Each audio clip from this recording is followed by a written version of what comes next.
Welcome back to another episode of the Eagle Perspective Podcast. I'm Mike Siciliano. I'm here with our head of schools, Rod Gilbert, and we're introducing a new series we're going to be doing that's called A Yard of Books. And anyone who's been paying attention to our podcast, they probably know two things.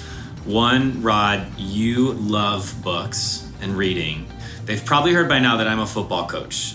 So I look at this as I'm bringing the yard. You're a smart football coach. I'm bringing the yard, and you're bringing the books. Is the way maybe that this is happening. So I just love pretending like I'm a football coach. Maybe I love pretending like I can read. Oh, there you go. So we're even. No, I actually a lot of the books we're going to talk about are some of my favorites as well. So I'm excited to get into this with you and really to learn from you. And I know a lot of our listeners will feel the same way. This was kind of your idea. Why don't you talk about the vision behind this idea of a yard of books and what we're hoping to accomplish? So the idea of the yard of books is just, hey, these are the books that I grabbed off my shelf that have some meaning to me. And anybody that knows me knows it'd be impossible for me to narrow my top 10 favorites. Well, I'm looking at one of your bookshelves as we sit in here, and I mean, it'd be a lot of podcasts. It would be a lot of podcasts. So to be clear, it's not like these are your favorite books of all time. They're just books that are worth discussing. Well, as a school, obviously, we're having kids read books, but I think when a community of adults are enjoying books, it has a trickle-down effect to all the children's hearts. So I just want us to highlight some books from time to time when in the podcast to just show some families some books maybe they've not heard of yet, or maybe they remember from years past, and it'll reconnect with them. Maybe a book they should have in their home. And we called it A Yard of Books because I think every family should have a bookcase in their home, or at least some books in every single room. And I know some of the books we've picked are books that are, really, I use the word classics loosely around you because I know you have a classical background. Right.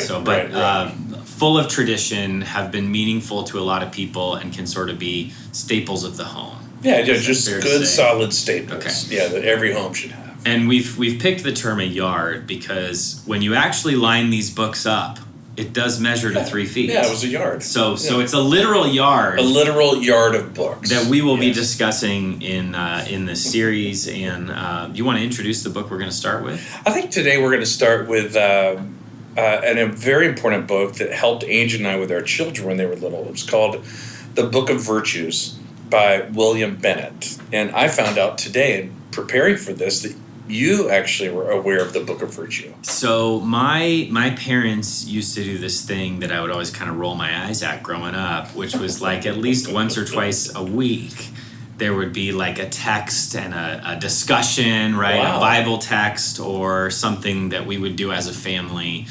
And this will shock you. Usually they would like read the text and ask a serious question, and I would try to say the funniest thing that came to my head rather than taking it seriously. That makes perfect sense. Yeah. That makes perfect sense. Yeah. But as I grew older, I came to really appreciate this tradition, and we still do it now sometimes. So the Book of Virtues was one of those books that was kind of on our shelf that my parents loved and that they would pull out and read stories and we would talk about and all that. So it's really cool. Yeah. So we kind of got both ends of the spectrum here. Yeah, you were receiving the Book of Virtues as a child in your home, and I was giving it to my children as a young I guess I was probably 25, 26 years old when we first came into contact with the Book of Virtue.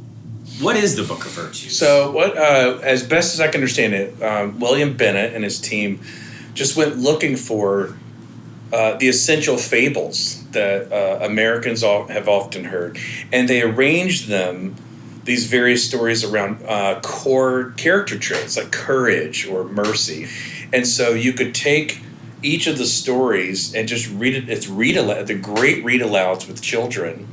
And then it just gets them talking about what happened in the story. So it's a way to, like, we all know the story of Hansel and Gretel.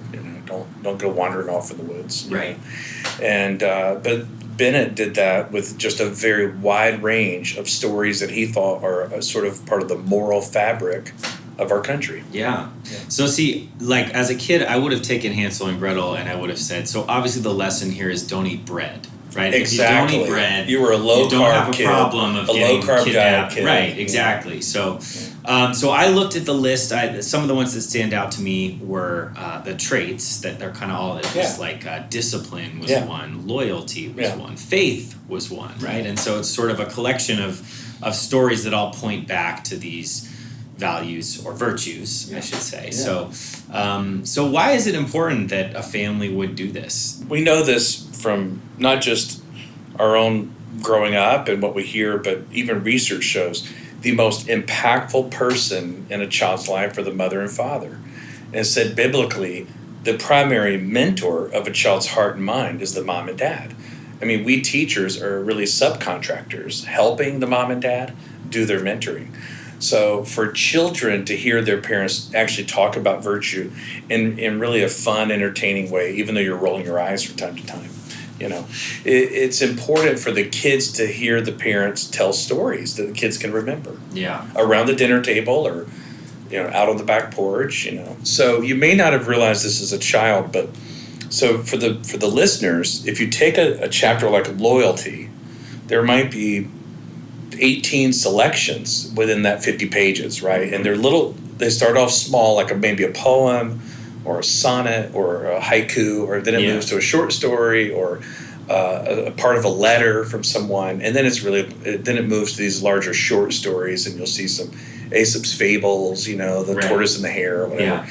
But one of the things that Angie and I loved most about the Book of Virtue is each chapter is arranged age appropriate. So the opening of the chapter is built for like 5-year-olds. Yeah, see, I had no idea. And the last story is brilliant. Is really high school level. Yeah. And so we found ourselves as we would work through some of the chapters, the children were little. Yeah. And we would just stop and we would read it, or actually the royal way, Angie would read. Yeah. Angie read the whole book. We would stop where it was age appropriate, where we wouldn't confuse them, and then we'd jump to the next chapter, and we knew that Bennet and his team had arranged it age appropriately. Yeah. And it made it, for us young parents, we didn't know what to get or how, what books to go get at Barnes & Noble. And it was just nice that someone had arranged an age appropriate process for us. So I don't know. I had no concept of that at all growing up. My little ones now, I have a about to be 6 and about to be 3. So they both sit home at night and just read their Bibles, and they just sing. Well, and they make your dinner for you. And is that what between 4 p.m. and 7 p.m. is like? That's by 6 p.m. they're already pretty tired of reading their Bibles because they're like 13 hours in. So we usually don't make it quite to 7. Look, we called 4 p.m. to 7 p.m. the bewitching hours because they start to fall apart. Yeah, mom and dad are tired, and then you're chasing around, trying to get a bath after dinner, and then the dishes. Who left the oven on? Right? Yeah. Am I describing your life? Mine are now adults now. To a T. But getting them bathed, and then can we get one more glass of water after snack? And then there was the call for milk or whatever. Yeah. But we would curl up. We would just read a book, just read something with them like this, and it calmed everybody's heart down. Yeah. TV wasn't going to do it. Right. And so it's all the more reason. It was a nice way to close the day with a little entertaining story. Yeah, that's good. So would you guys read the stories out loud together? Did you take turns? Did you have a certain rhythm around it? The rhythm, and Angel probably heard this podcast, absolute truth is she did 90% of it. Okay. And at that time, I'd be listening in, but she was more the dominant reader and of those times. Yeah. I think Angie read the entire Harry Potter series out loud to the children. And that's I was working, trying to start a school in the other room, listening to the whole Harry Potter thing through Angie's narration. There are some stories that we think we know, but we don't really know because they've been changed by our modern age. So the original Pinocchio was written by an Italian, Collodi, I think was his name.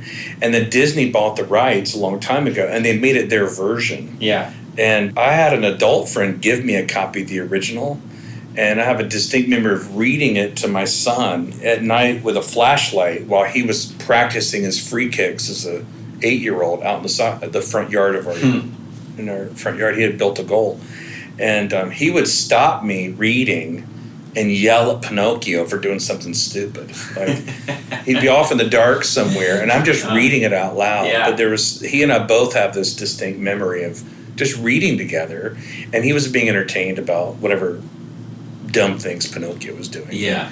I was entertained by it. What's the value of reading out loud? There's something about the shared experience that takes us away from the screens of the day. And the fact that I got to be in control of the pace. And I think just reading aloud, too, is it's got to be something about acting out the characters for the kid to show the kid you're in it. I mean, I guess if I was flat and boring, he would have called mom. Yeah. Are there any particular stories from the Book of Virtues that stand out to you? The short story, O. Henry's short story, The Gift of the Magi. Okay. Have you ever heard that story before? I have, but why don't you share with our audience? What an out, by the way, if I hadn't, right? I could just say, I have heard about it. But please share with our listeners. It's one of the more famous short stories in American folklore. And it's a very young married couple, very, very poor, like in the 1920s. And they have no money for Christmas presents. And she has absolutely gorgeous hair. So she goes to the wig maker and sells her hair and buys him a gold chain for his pocket watch. Mm-hmm. And she's so proud of it. And then he comes home that night for Christmas Eve. And he had sold his pocket watch to buy her fancy combs for her hair. Yeah.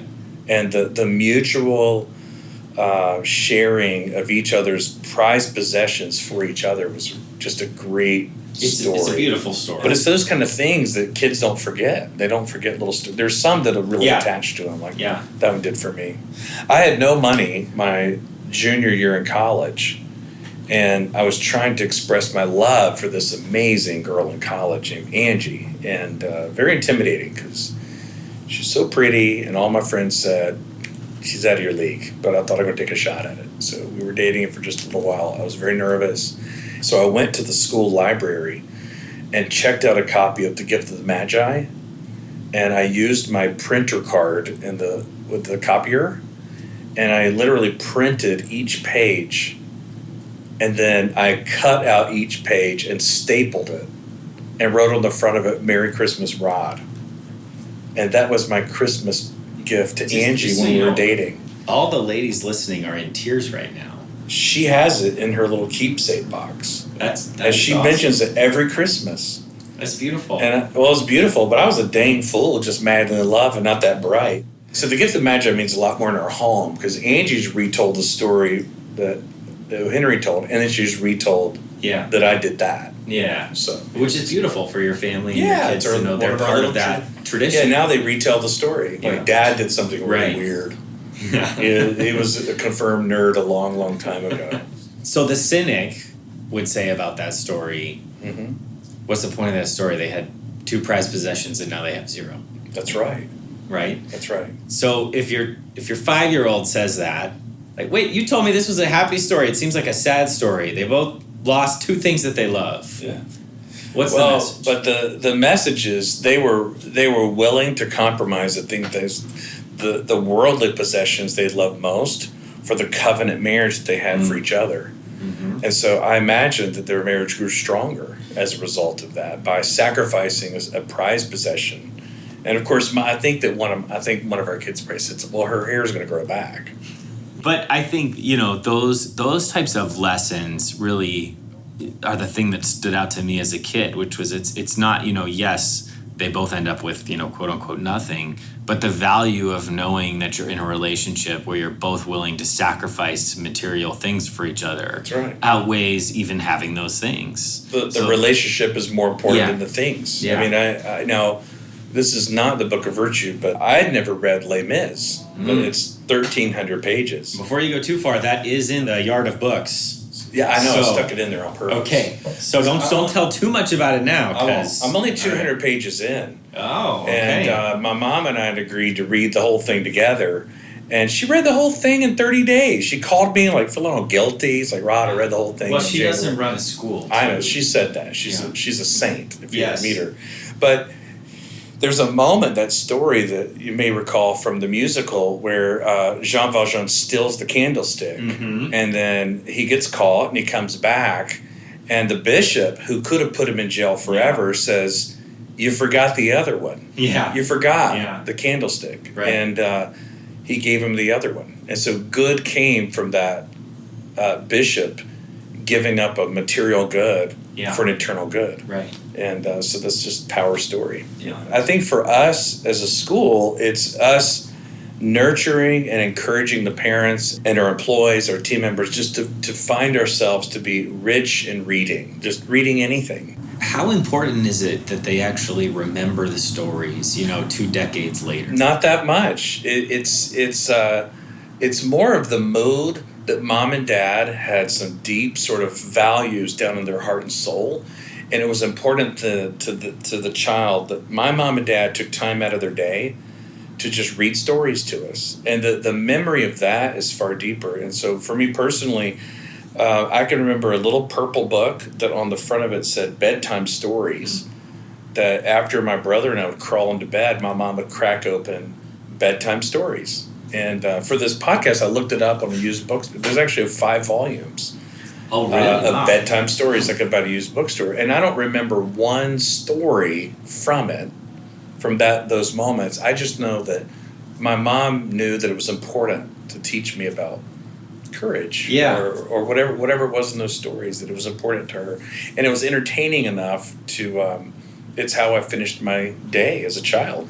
You want to cultivate a child's desire to pick up a good book, because without books as adults, you're really living a short life, and you're shortchanging yourself if you think that all of life is going to come through Twitter and Facebook and your whatever cable news. It's only like 85% of life comes through those things. Yeah, only 85%. And, not to dovetail into a tangent that I'll get yelled at about later for getting us off topic, Sure, Rod, it's but fine. It's not any different than, in a lot of ways, what we do as a school with content. Kids don't remember every last bit of content. Oh my gosh, I can't believe you said that. You've now given the secret away. I know, they're not going to remember every math problem that we present to them. How dare you. But there are principles and sort of critical thinking practices or brain patterns that are developed and solidified long after you forget the content. Right. That's right. 80% of the content, I think, is what research shows.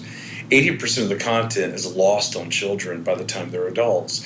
It's what we're creating are sinews in their soul and their mind of how to attack problems, how to live a virtuous life, how to live a life of courage, or how to solve problems, whether it's math, engineering, law firms, or plumbing, whatever it is they're doing. Right. But a lot of schoolingers are training the muscles in the soul on how to attack a problem, or how to work with a group of people. Yeah.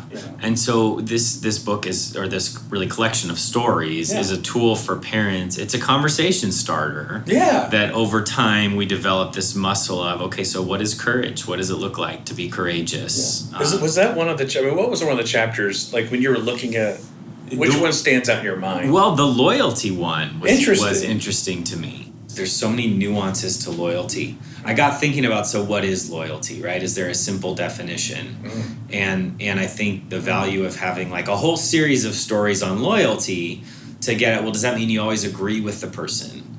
I hope not. Right, of course not. So it just stood out to me as like, interesting choice. And then, but as I thought about it, it was sort of like, gosh, maybe that's even more important now than when I was a kid, as we have all these connecting points online and social media and lots of sort of self-centered, what's best for you, do whatever's best for you, right? And, you got to look out for number one. Yeah, we've fed a new level of narcissism and self-interest, and loyalty implies that I, as a human, to be more human, means to keep short accounts with people, forgive people, and then hope that they forgive me from time to time, because I'm going to flub it up too. And that's being lost, I think, in some of our humane moments here. And I think it's loyal to principles. Sure. And then you partner with people along the way. Yeah. Well, thank you once again for joining us for our Eagle Perspective podcast and our new series, A Yard of Books. We look forward to revisiting this topic. You can listen to more of this series or any of our other Eagle Perspective podcast episodes on Apple Podcasts, Spotify, or other places where podcasts are found. We look forward to joining you once again in the near future.